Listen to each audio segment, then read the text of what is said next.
3:00 pa na madaling araw dumating sa bus terminal sa Cubao, Quezon City si Gina kasama ang kanyang mga kaanak. Ngayon lang sila ulit makakauwi sa Camarines Norte matapos ang halos 3 taon. Kasi parang hindi sumabay dun sa mga uuwi na galing sa trabaho na magbabakasyon pa. Mahirap po. Kasi wala nang halos biyahe na hindi po lubok.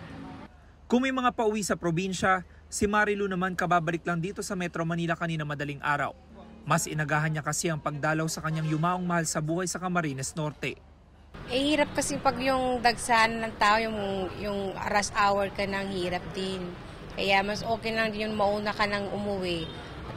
Hindi ka mahahassle. Na-experience ko na kasi yan eh. Kaya ayoko nang maulit. Maghihintay ka pa ng ilang oras. Fully booked na ang mga biyahe ng mga air-conditioned buses na patungong Daet, Camarines Norte mula ngayong araw hanggang October 31. Ang mga chance passenger may masasakyan naman pero tiyagaan sa paghihintay. Meron naman po kami dyan extra buses na ordinary na marami pang bakante.